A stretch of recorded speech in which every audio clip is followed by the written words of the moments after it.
Hello, everybody. How are you today? I just wanted to come and tell you there was something that I wanted to say. First of all, let me see if I can change my screen. Hmm. I know there's a way to do that. How do I do that? See? No. Yes, this is what I want. Okay. Oh, I don't have any. Okay.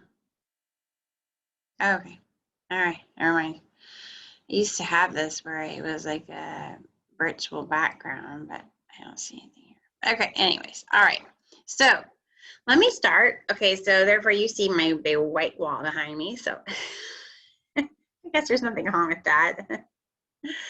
Anyways, I just wanted to touch bases with you. I wanted to go over the fact that you can have guided reading rooms in your classes online if you want. I know a lot of softwares have breakout rooms, but the problem with breakout room is that you move outside of that, you move into another online virtual room and you leave your students in the main room unattended. And if you don't have like support in your community or people to support you or that type of thing, if you're not like fortunate enough to have someone to support the main class, and you do a breakout, then leaving kids unattended, even online, even during a teaching session or whatever, probably is not the wisest thing to do. So I was playing around with the computer the other day and I realized that I could do something amazing. I could mute a window. I was like, wow, that's amazing. I didn't know I could do that. So then I told my kids, okay, we're going to try something today, boys and girls. I want you to mute me and see if you can't hear me. I'm going to still keep talking and you try to go up and mute. So I shared my screen and I showed them the mute and I told them to try to mute. And if it works, to give me thumbs up. Okay. And so we did it. All the class went back out and they muted their tab and they couldn't hear me anymore. So, but the reason I did this is I said, we're going to use it for teaching. And I said, so what I will do is we're going to have 2 math groups. Okay, we're not going to do a guided reading yet because I want them to get used to 2 math groups right now online. So I have a USA group and I have a Lebanon Lebanon Jordan group. Okay, and this is what we just call them because we are world citizens in our class. So their groups for like math and reading are USA, Lebanon, Jordan, and South Africa. Okay. So anyways, there's no connotation or denotation to that, just something I pulled out of my ideas out of my hat. So it was to keep our theme, our classroom thing. So therefore, I told the children, he said, okay, so we're into USA math first, and then I'm going to have you guys go work on your activities. But I want you to mute me, but keep me on your screen so you can see Miss Marissa talking and look at your clock on your computer. I want you back here at 10:15. Okay, they said, okay. So we tried it. And we did our math groups, and at 10:15 the other group came back. I had finished my guided reading or my guided math lesson with that one USA group. Lebanon and Jordan were on standby waiting for me to finish the last few concluding words with USA, and then I sent USA back out, technically, okay, just to do their activities. And Lebanon and Jordan's were still in the room, but they had now joined the class and unmuted me on their screen. So therefore, I was able to still maintain control of the class.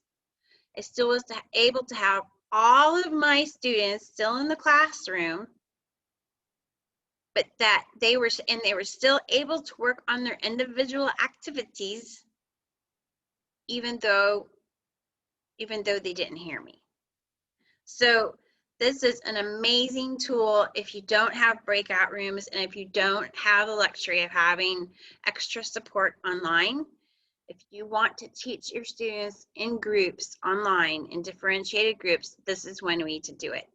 So I'm going to show you this tab so that you can see what I'm talking about.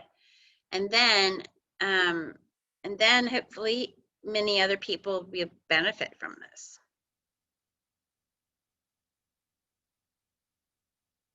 Okay, so this works both in Chrome. If you're using a Chrome, I don't know about Safari, so I'm sorry because I know there's Safari out there for Apple, but I don't know if it works for Safari, but it most likely probably will because it's based on browser, not necessarily yeah, I don't know about Safari, that's to be honest with you, but I do know with Microsoft Edge and Chrome, it does work. So if you go up here to your tab, okay, and you right click, you'll see new tab, refresh, duplicate tab, move tab to new window, pin tab, and mute tab. If you click on mute tab or Control M, okay, it mutes the sound for just this tab. Now, I've done on YouTube another video where I've done a screencastify little video, and you can still hear me, and you can hear me unmute the class and come back where it's muted, but I still see what's going on. Okay, so this is kind of in relation to that. When you mute this tab, you cannot hear what's going on in that tab. It's gone. It's like the sound is off. And this does allow you to work on other activities, but you can still maintain a visual contact with that class. Okay, so here you are, you've got this. So then, okay, or if you're working in Chrome, on the other hand, you can do the same thing. You can go up here and it says mute site. All right, because it's not considered a tab, it is considered a site, it's different. Or mute site, if I wanted to go to Class Dojo, I can mute site, and so that's what it says. It doesn't say tab, but in Google and in Edge, it says to mute the tab. Each tab is a website, right? So therefore, that does make sense. So if you need to talk to somebody, like for instance, people need to see that you're still there, but maybe you have other interference in the home, or maybe like your kids walk in and they have to talk to you. You can, well, you mute yourself on your microphone, but if you're trying to listen to like a conversation or attend a meeting or this type of thing, you can mute that meeting to still acknowledge that you have other people in the house or around you. Okay, so because sometimes you need to listen to something and your presence is required, and you get the transcript and you get everything else, but you still have issues that you have to attend to outside of the meeting. So this allows you to do that without anybody hearing you, and you don't have the background noise to distract you from what the other person is saying. Okay, so this is why, this is amazing discovery on my part that I discovered. That I'm excited that I discovered, but it doesn't mean that you have to use it all the time. Obviously, if there's an important meeting and you're listening to the meeting, and say your principal's talking and you have to listen to your principal, yeah, you don't want to be muting her. Okay, but this is good for, like I said, guided reading groups when you don't have the luxury of having support, or you want to still maintain full control of your classroom.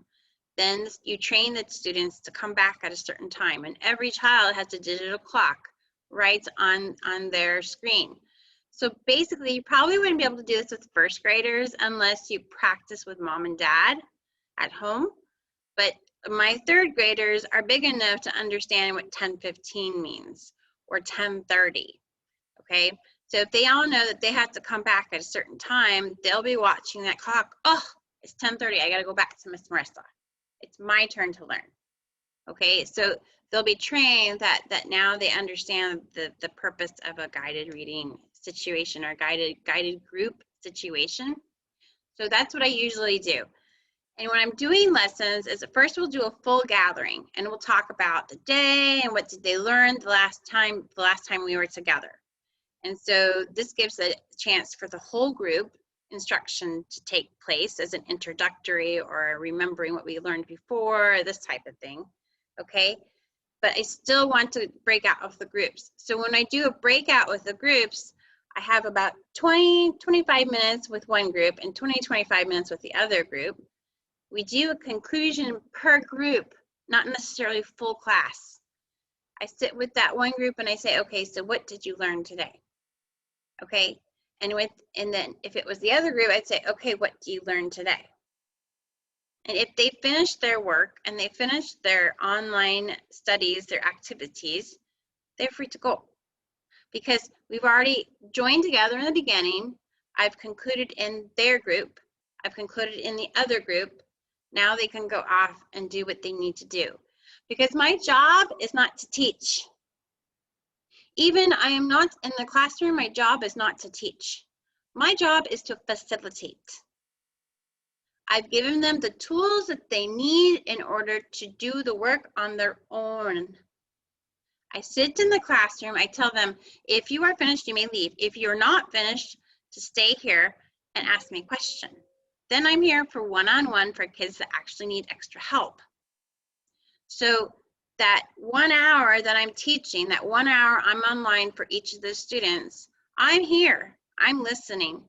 But this is the way I'm trying to do class because I'm still trying to maintain that differentiated type classroom where you're not actually in a classroom right now because of the situation outside, but you still can teach them based on the fact that you have a tool that you can use in order to allow them to do activities online while you teach one class, one portion of the class, partition, and then that partition, when they finish, they can go off and do their activities. So right now, I've got my class divided into groups of 2 groups in math. Now, we haven't done reading yet because I do have, I want to say that the 2 groups of math are pretty equally divided in the class with 16 students. About 6 of them are high math, and then the other 10 are in the 2 lower groups. Okay, I wouldn't say that they're actually 2 lower groups. I would say there's probably 3, but because based on time and time restraints, I still tried to make it where I've got 2 groups of math. Okay, in reading and in language arts, I do have about 3 to 4 different levels. And so this would take more time planning, and this would, since this is like an online trial for me, if it works throughout April and the kids do really well with it, then maybe next month I will try to do some guided reading English classes where we're working on RAS and doing our RAS activities through them. But I just haven't gotten that far yet because I want to see, I need to train them on the easy two group thing first. So once we get through April and we start May, this is probably something I will try to do with the children so that if for some reason the pandemic doesn't fix itself over the summer and we still have to go back online, at least then the children will know how to do groups of guided reading, they'll know how to do math groups, they'll know how to do everything else. So if you'd like to use this tool, it's amazing. Older kids, especially grades 3s and up, are very good at this. They can do it very well. You might have some issues in grade 2 and 1, but again, if mom and dad are there at home to support, or if someone is there at home to support the kids, then this should be something that they can be taught at home. Okay, here's the clock. Here's what this time is 10:15. I will set the timer for you so you know to go back to class. Okay, but kids that are a little bit older, they are more capable, and so they probably will remember to come back to class. Okay? All right, so, sorry, it's been a long weekend. Not really, but it has. And I am going to go do some more work. So have a great day, and if you learned something, that's great. Please subscribe, hit like and subscribe below. if there's anything else that you want to learn about, or if there's something that you would like to talk to me about, please comment in the comment section. And hopefully we can establish a great learning network. Thank you.